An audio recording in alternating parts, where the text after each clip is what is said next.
سلام و درود. در این ویدیو قصد دارم در رابطه با صداهای قلب صحبت کنم. ما در یک ویدیوی جداگانه در رابطه با ساختار و عملکرد قلب صحبت کردیم و اونجا نشون دادیم که قلب از چه اجزایی تشکیل شده و خون به چه صورتی اصطلاحاً پمپاژ میشه. اما در این ویدیو اختصاصاً میخوایم به این بپردازیم که علت صداهای قلب چی هست و از همه مهمتر که جنبه کاربردی این ویدیو رو میرسونه این هست که ببینیم چطور یک پزشک یا یک پرستار میتونه این صداها رو حالا به جهت‌های مختلف برای شناسایی بیماری‌ها و شناسایی عملکرد طبیعی قلب در واقع پیدا بکنه. خب بیاین بریم وارد اسلاید و وارد موضوع بشیم. همونطور که این سمت چپ بالا میبینید ما قلب رو داریم که این قسمت راست قلبه و این قسمت چپ قلبه. یعنی یه قلبی که فرض کنید پشتش به ماست، بعد این قلب رو چرخوندم که جلوش به ما بشه، پس این سمت شده سمت راست قلب فرد، یعنی دهلیز راست، بطن راست، و این سمت میشه سمت در واقع چپ قلب که دهلیز چپ و بطن چپ. قلب ما در واقع دو نوع دریچه داره که مجموعاً 4 تا دریچه داره که در اون ویدیویی که در رابطه ساختار رو دربارش صحبت کردیم. دریچه های ما دو نوع بودن، یا دریچه های دهلیزی بطنی بودن که 2 تا دریچه مهم اینجا داشتیم، این 2 تا بین دهلیز و بطن اسمشون روشه، یا دریچه های نیمه هلالی بودن یا سمی لونار که گفتیم در اون ویدیو به خاطر ساختار هلالی شکلی که داشتن اسمشون رو گذاشتن دریچه های سمی لونار یا نیمه هلالی. دریچه های دهلیزی بطنی ما معرف حضورتون هستن. یکی از این دریچه ها دریچه ترایکاسپید یا به فارسی دریچه سلتی ما هست. نمیدونم چرا سلتی، اصلا نمیدونم چرا لت، ولی نام انگلیسیش ترایکاسپیده. نام دریچه دیگرمون دریچه میترال هست و اما صداهایی که از این دریچه ها قرار هست واسه ما ساطع بشه بهش میگن، حالا ما بهش میگیم تو این ویدیو S1 یا صدای اول که اینجا به صورت لاب، این به صورت صدای لاب مشخص کردیم. اما دریچه های نیمه هلالیمون دریچه پالمونیک بود، یعنی دریچه این ریوی بود که اینجا قرار داشت، و دریچه آورتیک یا آورتمون بود که در این ناحیه قرار داشت که ما به این دریچه ها میگیم، در واقع به صدایی که این دریچه ها قرار تولید کنن میگیم S2 یا Sound 2 و به خود صداش میگیم داب، یعنی لاب داب. این قرار هست صدای قلب ما بشه. S1 که ترایکاسپید و میترال رو داشت و که صدای لاب رو میداد، و S2 هم که ریوی و آورتیک بود که S2 و صدای داب رو واسه ما در واقع ایجاد میکرد. اما سوال مهم این هست که چرا دریچه ها بسته میشن؟ خب یه منطق خیلی ساده پشت این قضیه است. منطقش چیه؟ منطق این هست که این دریچه ها، مثلا این 2 تا دریچه که اینجا میبینید ترایکاسپید و میترال، این دریچه ها کارشون این هست که وقتی بسته میشن نذارن خون به عقب برگرده، چون برگشتن خون به عقب در واقع بیماری محسوب میشه و میتونه مشکلات بسیار زیادی برای قلب افراد داشته باشه و اونها رو به سمت مرگ سوق بده. پس وظیفه اصلی دریچه ها این هست که آقا نذارن خون برگرده، حالا چه میخواد از بطن برگرده به دهلیز یا چه میخواد از سرخ رگ یا سیاه رگ برگرده به سمت بطن ها. ما 2 تا واژه داریم، حالا که الان فهمیدیم صداها چی ان، S1 شد سلتی میترال و S2 شد پالمونیک و آورتیک. حالا میخوایم از 2 واژه استفاده کنیم که واژگان تخصصی تر هستن نسبت به چیزی که رایج هست. ما یه واژه داریم اسم سیستول که به معنی کانترکت یا انقباض میشه، و این واژه داریم اسم دیاستول یا دایاستول که معنی ریلکسه. اگر جای موندین که خب من یادم رفته سیستول میشه انقباض، دیاستول میشه چی؟ میشه ریلکس یا نه؟ دایاستول دای داره اولش، دای یعنی مردن. حالا درسته این شکلی نوشته میشه ولی دای رو شما برای خودتون مردن فرض کنید. کسی که میمیره قاعدتا ریلکسه. پس وقتی این یادتون بمونه که دایاستول میشه ریلکس بودن، یعنی از انقباض خارج شدن، سیستول هم قاعدتا یادتون خواهد بود. پس ما به جای کانترکت و ریلکس، یعنی به جای انقباض و انبساط، از واژه سیستول و دیاستول قرار هست نه تنها اینجا بلکه در تمام قسمت هایی که میخوایم در رابطه با قلب صحبت کنیم، در رابطه با انقباض قلب و در رابطه با انبساط که نمیشه گفت، میشه بگیم برگشت به حالت اولیه قلب صحبت کنیم. از این دوتا واژه سیستول و دیاستول استفاده میکنیم. خب حالا بیاین ببینیم این صداها بر چه اساسی، با چه شکلی و با چه ترتیبی ایجاد میشه. این پایین رو ببینید. من این پایین یه شماتیکی براتون کشیدم که این رو به نظرم یه جایی داشته باشید. حالا میخواید اسکرین شات بگیرید یا فایلش رو از تو تلگرام دانلود کنید یا روی کاغذی با خودتون سر امتحان ببرید، هر کاری میخواد بکنید. این به شما کمک میکنه که اون سیکل کارکرد قلب از لحاظ صدا و عملکرد رو خوب یادتون بمونه. این پیشنهادی که من به شما میدم، شاید شما انقدر خفن باشید که با یک بار دیدن این ویدیو نیاز به یادداشت کردنش هم حتی نداشته باشید. خب ما صدای S1 رو داشتیم، درسته؟ S1 رو داشتیم، استور داشتیم و سیستول و دیاستول.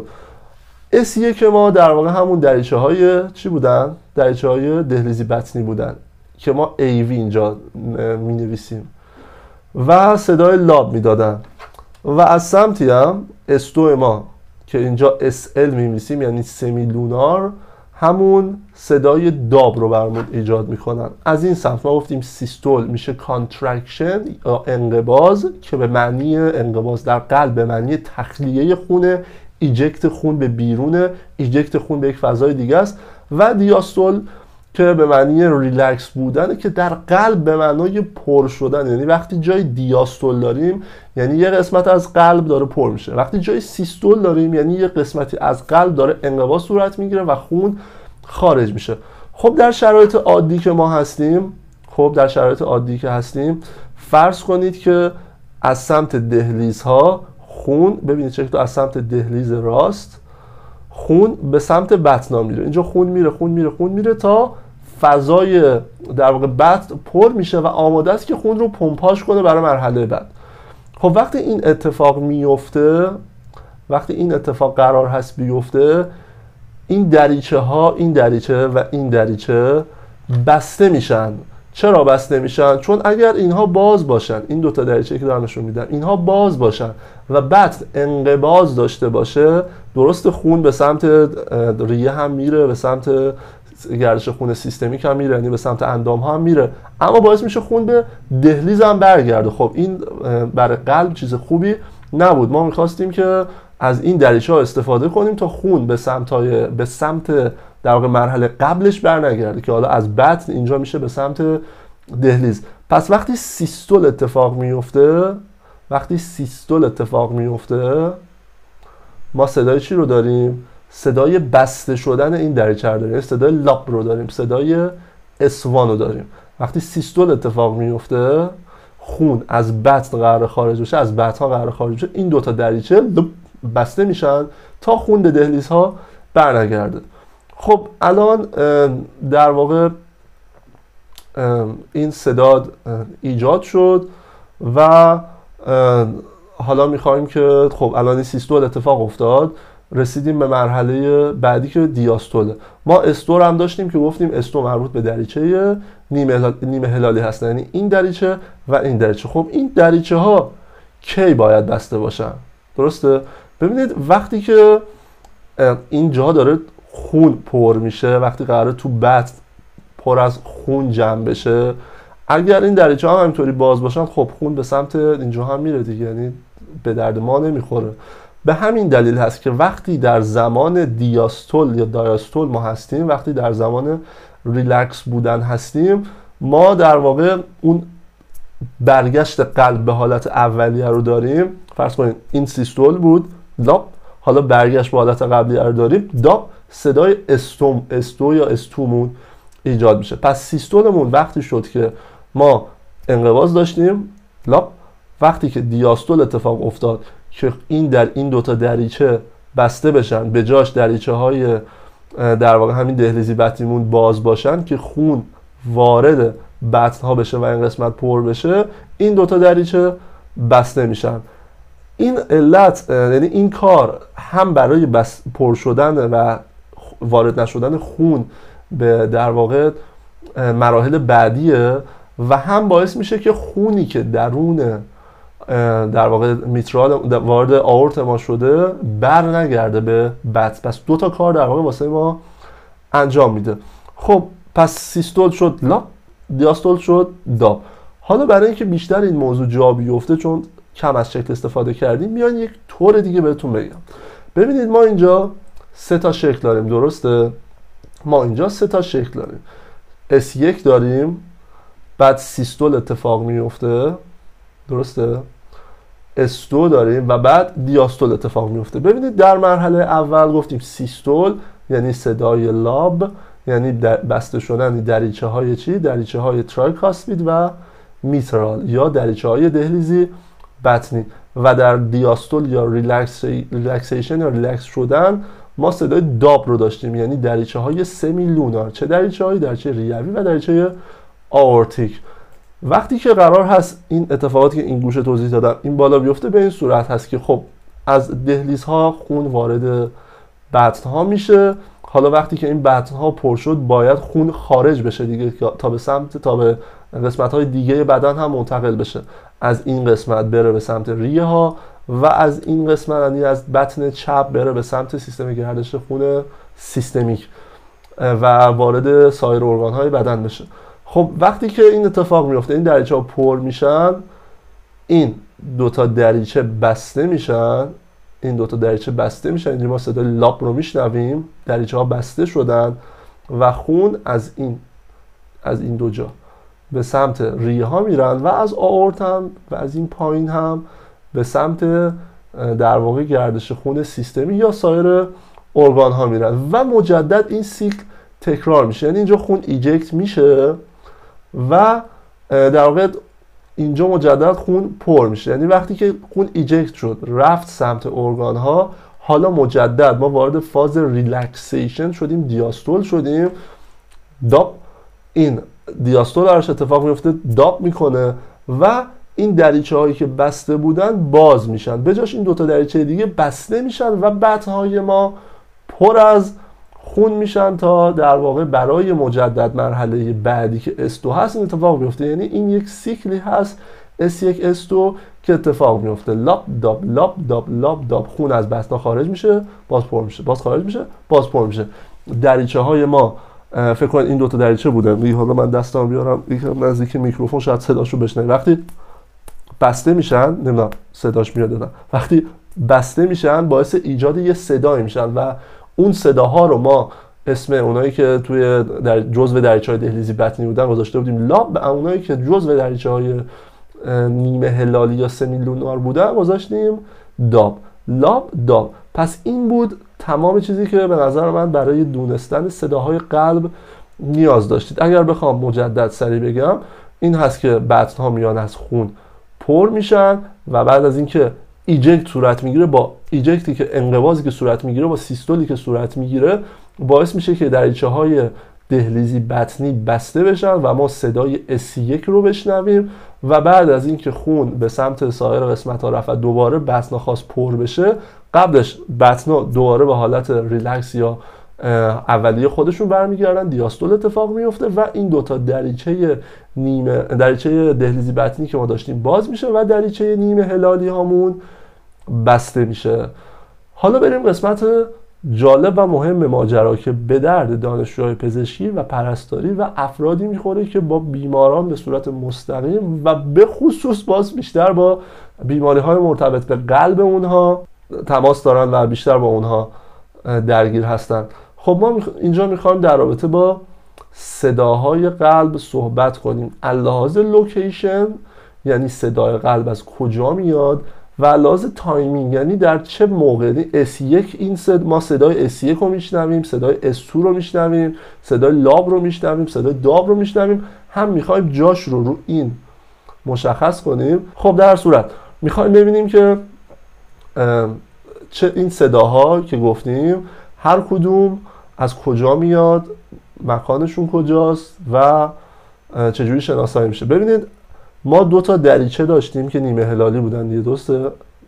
یکی دریچه آورتمون بود، یکی دریچه ریویمون بود. خب گفتیم اینا S2 هستن که این بالا هم گفتیم و موردی که اینجا هست ما اینجا آورتو داریم و پالمونیکو داریم یعنی ریوی رو داریم و از اینجا هم ما دریچه های سلتی و میترال رو داشتیم که به عنوان S1 برای ما شناخته می‌شدن. پس اگر بخوایم بگیم آورت قرار چه صدایی واسه ما بده یا ریه یا دریچه ریوی ما علاوه زمانبندی چه صدایی به ما قرار هست بده.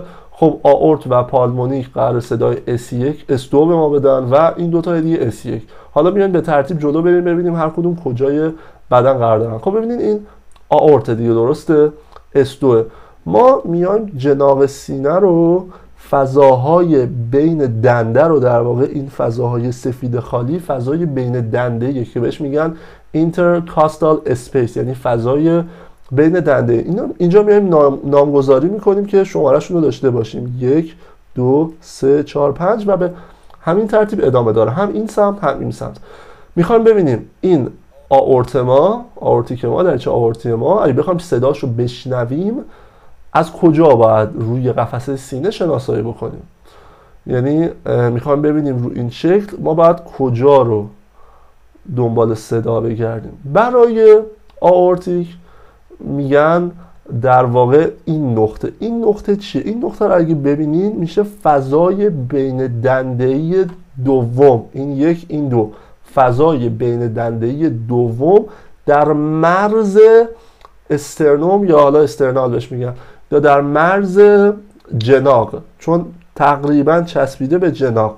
پس لوکیشن پیدا کردن این صدا دومین ICS یعنی intercostal space، یعنی فضای بین دنده. ICS یعنی فضای بین دنده، فضای بین دنده و external border right، یعنی اون مرز، اون در واقع دقیقاً مرز جناقی سمت راستمون. امنا کنین به جناق چسبیده به سمت راست بدن، این سمت راسته این سمت چپه، به سمت راست بدن چسبیده و در فضای بین دنده‌ای دوم قرار داره. حالا صدای بعدی پالمونیک که صدای ریوی بود، هم این هم گفتیم که صدای S2 رو برای ما میده، چون قبلا هم گفته بودیم. کجا بخوایم پیداش کنیم؟ این هم در واقع تقریبا همونجا، فقط یه کوچولو اونورتر. یعنی کجا؟ یعنی ما آورت رو سمت در واقع راست داشتیم، اما ریوی رو سمت چپ داریم. یعنی ICS دوم بازم هست، اینترکاستال اسپیس 2 هست، فضای بین دنده‌ای دوم هست، اما لفت استرنال بورده، یعنی اون مرز جناقی سمت چپ، با جناق نه، جناقی سمت چپ. پس این دوتا شناساییش واسه ما خیلی راحت شد، هر دو هم یک صدا رو به ما نشون میدن، فقط یکی سمت چپ قرار داره و یکی سمت راست قرار داره. مورد بعدی که خیلی اهمیت داره برای افرادی که در این هیته ها کار میکنن، چون تنها نقطه هست از بدن، اربز پوینت بهش میگن، خیلی خلاصه ارب بهش میگن. این نقطه اهمیت داره. چرا؟ به خاطر اینکه آورت و پالمونیک همینجا که گفتیم فقط S2 رو نشون میدن، ترایکاسپید و میترال هم فقط S1 رو ما نشون میدن، اما اربز پوینت برای ما در واقع هر دوتا، هم S1 هم S2 رو به گوش ما میرسونه و شنیدن این صدا برای هماهنگی انقباض انبساط سیستول دیاستول یا سرعت این دوتا و فاصله شون در واقع تشخیص بیماری ها خیلی اثر داره. اسم حالا اربز پوینت رو یه اسم در واقع خفن‌تر داره که لاتین هست به اسم پانکتوم نروسوم که به نظر من اربز پوینت خیلی هم خوب و شکیل و راحت تره به جای اسم لاتینش. کجا قرار داره این دوستمون؟ اینجا رو ببینید به صورت نقطه بنفش نشون دادم. اینجا کجا میشه؟ قبل از اینکه مثلا داخل جدول بذارم، اینجا کجا میشه؟ خب اول اینکه سمت چپ بدنه و چسبیده به همون استرنال ما، یعنی استرنال بوردر ما. اوکی، پس تا اینجا شد لفت استرنال بوردر. حالا فضای بین دنده‌ای چندمه؟ فضای بین دنده‌ای سومه. پس شد فضای بین دنده‌ای سوم 3 ICS، یعنی فضای بین دنده‌ای سوم، فضای بین دنده‌ای شماره 3 و LSB یعنی left external border. خب و همونطور که بهتون گفتم هم صدای S1 رو داریم، هم صدای S2 رو در این نقطه داریم و دریچه‌های آخرمون که دریچه‌های سلتی و میترالمون هستن. S1 های ما کجا هستن؟ ترایکاسپید ما یا سلتی ما اگر این پایین ببینید فضای بین دنده‌ای چهارم و مجدد چسبیده به جناح. پس میشه در واقع صداش که صدای اوله میشه 4مین اینترکاستال اسپیس، 4مین فضای بین دنده‌ای و چسبیده به جناق سینه سمت خب چپ، left external border. اما میترال یکم جاش متفاوته. ببینید این شکل خوب دقت کنید. ما اگر این سمت دنده ها رو خوب دقت کنید، این سمت دنده ها رو اگر بیایم نصف کنیم از این وسط، دقیقا از اینجا نصف کنیم، یک خطی به ما میده به اسم مید کلاویکولار لاین. این خط در واقع جایی هست که دوست عزیزمون میترال صداش قابل شنیدن. این فضا یعنی درسته روی فضای بین دنده پنجم هست، اما دیگه لفت استرنال بوردر نیست، روی مید کلاویکولار لاینه، روی خط مید کلاویکولار. چرا مید؟ به خاطر که وسطه. ببینید ما اینجا 2 تا خط داریم، یه خط اینجا داریم، یه خط اینجا داریم. خب یه خط اینجا میکشن، حالا به صورت فرضی منظور، و یه خط هم اینجا. چون این نقطه بین این 2 تا خطه میگن مید کلاویکولار لاین. مید از میدل میاد، یعنی از وسط میاد و محل شناساییش اینجاست. خب این هم قسمت کاربردی ویدیومون بود و گفتیم که هر صدا رو، هر دریچه رو، در واقع صدای هر دریچه رو اینطوری بگم شما میتونید کجا پیدا بکنید و تمام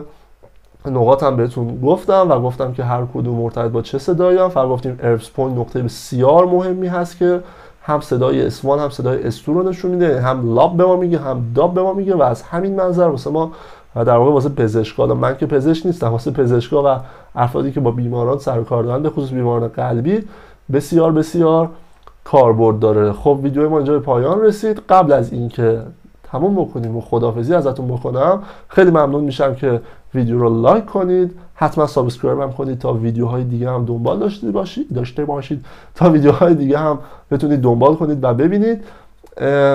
دکمه زنگوله پایین رو بزنید که وقتی من ویدیو میذارم نوتیفیکیشن بیاد. هر وقت من ویدیو میذارم هم داخل اینستاگرام هم که لینکش تو دیسکریپشن هست و هم کانال تلگرام که اونجا فایل‌ها رو میذاریم که اونم لینکش تو دیسکریپشن هست، اونجا من هم اعلام میکنم که آره ما یه ویدیو گذاشتیم، دوستانی که علاقه‌مند هستن ببینن. حتما این ویدیو رو برای دوستانی که درگیر مباحث فیزیولوژی هستن بفرستید و امیدوارم که این ویدیو براتون مفید و فایده واقع شده باشه و شما رو به خدای بزرگ میسپارم. خدایا رو نگهدارتون.